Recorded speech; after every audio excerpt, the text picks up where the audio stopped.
l'ensemble de mes collègues, je me joins à eux d'abord pour vous remercier, chers membres de l'Assemblée citoyenne, pour le travail que vous avez bien voulu effectuer et surtout partager avec nous aujourd'hui. Alors, ça nous donne du travail supplémentaire d'une certaine manière, avec des enjeux qui sont des enjeux, je vais y revenir, extrêmement importants, mais je dois bien dire aussi qui sont extrêmement vifs, passionnants, parce que vous pointez un sujet qui est un sujet majeur, celui du code de la rue, mais surtout celui de la cohabitation dans l'espace public. Et je dois bien le dire, c'est un sujet à la fois extrêmement complexe et je suis très heureux de voir les propositions que vous avez bien voulu développer dans le vœu que vous avez présenté, dans le travail que vous avez fourni. Alors, quelques mots peut-être, simplement pour rappeler un élément de contexte. D'abord, depuis plusieurs années, Paris se transforme. L'usage de l'espace public était plus simple il y a quelques années, il y a à peu près 2 décennies. Pour simplifier, c'était les voitures sur la chaussée qui occupaient une part massive de l'espace et les piétons sur les trottoirs. Et depuis plusieurs années, ça s'est accéléré, c'est vrai, depuis 5-6 ans, nous avons engagé une politique de transformation très forte de l'espace public et notamment de nos mobilités, parce que nous avons des impératifs d'accélération du dérèglement climatique, des impératifs de santé publique. Et pendant de cette transformation, c'est que l'usage de l'espace public s'est en effet complexifié. L'arrivée des mobilités douces et actives, le vélo en tête, vous l'avez précisé, la création et l'amplification des couloirs de bus depuis le début des années 2000, les réflexions sur les cheminements piétons, tout cela bouscule la manière dont nous avons de vivre, de cohabiter dans l'espace public. Les rues ont changé, la signalétique a changé, les usages, vous l'avez dit aussi.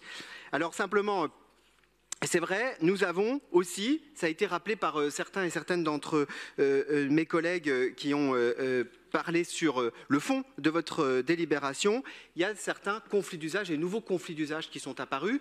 Il y a évidemment la persistance d'un conflit avec les automobilistes, avec les véhicules motorisés, mais aussi, on le voit, l'émergence de difficultés, d'irritants, d'accidents parfois entre piétons et vélos par exemple, ou piétons et trottinettes d'ailleurs. Je nous invite toutes et tous à voter plutôt contre la poursuite des trottinettes en libre service le 2 avril prochain. Alors, le code de la rue de la ville devra répondre, à mon sens en tout cas, pour reprendre un petit peu vos éléments, 2 objectifs: lutter contre la mortalité et l'insécurité routière, majoritairement encore dues au trafic routier, et lutter contre les incivilités dues au boom des nouvelles mobilités et à la nécessité, je crois que c'est important, d'établir et de réaffirmer des règles de partage de l'espace public, bruit compris pour reprendre ce que a dit Patrice dans son intervention. Alors, vous nous donnez un mandat qui est un mandat extrêmement ambitieux et nous allons lancer la démarche du Code de la rue à la fois pour amplifier ce qu'on fait déjà et pour initier de nouvelles propositions sur la base du vœu que vous avez présenté. Alors, une grande soirée de lancement est prévue le 30 mars prochain, qui sera présidée par la maire de Paris, pour vous donner aussi l'importance que nous accordons à cette démarche et aux propositions que vous nous faites. En découleront, en plus du travail que vous avez fourni, un certain nombre d'auditions qui se tiendront avec les représentants et des représentantes piétons, cyclistes, professionnels du déplacement, personnes aussi en situation de handicap, seniors, enfants, publics les plus fragiles dans la rue. C'est donc un travail que nous mènerons en lien et en coordination avec nombre de mes collègues adjoints qui sont impactés dans la délégation qui est la leur.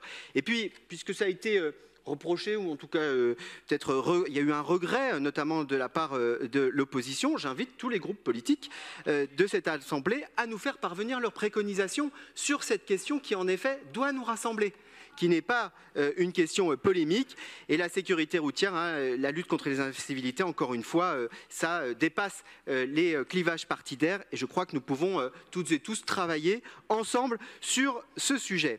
De ces différentes concertations, nous proposerons donc à l'été, conformément à ce que vous nous avez demandé, un code de la rue, 3 grands types de mesures pour reprendre ce que vous avez énoncé dans votre vœu: informer et sensibiliser, les usagers de l'espace public, mieux expliquer les droits et les devoirs de chacun et de chacune, faire comprendre aussi les nouveaux aménagements que nous produisons. C'est vrai que c'est un enjeu pour nous.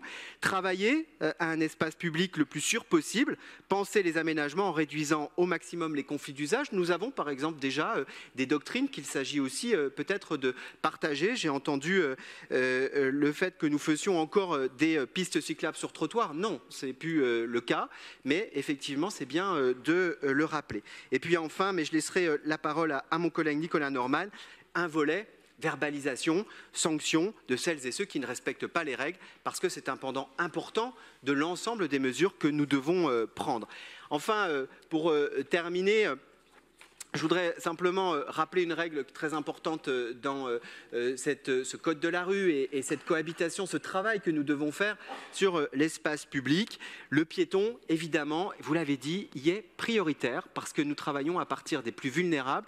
Et puis, la singularité du piéton, c'est que nous le sommes tous et toutes à un moment donné. Donc, nous avons toutes et tous été confrontés à des conflits d'usage lorsque nous étions en vulnérabilité dans l'espace public. Et donc, que cette expertise d'usage que nous perdons parfois lorsque effectivement on monte sur un vélo ou on conduit une voiture, eh bien cette expertise d'usage, c'est à partir de là que nous devons travailler, à partir de là que nous devons formuler nos propositions et c'est à partir de là aussi que nous déploierons cette politique publique et ce code de la rue que vous appelez de vos vœux. Encore une fois, merci beaucoup et puis rendez-vous le 30 mars prochain pour cette première grande réunion autour de ce sujet qui est un sujet passionnant et éminemment essentiel. Je vous remercie.